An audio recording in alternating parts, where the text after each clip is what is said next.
به نام خدا. ما الان در ارتفاعات 2000 پا از سطح دریا در روستای مثل سنگون 5 کیلومتری برزغان. بچه های مشهد حاج اکبر یک بار استخدوس جمع کرده. استخدوس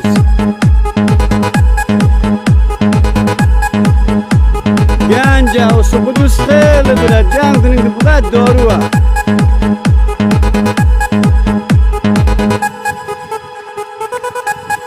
دارو لامسته نگاه بوتی اونجا در همزه لکه نگاه فقط میخواد جمع کنیم. یک کیسه بیارم برای برگشت چاق جمع کنیم.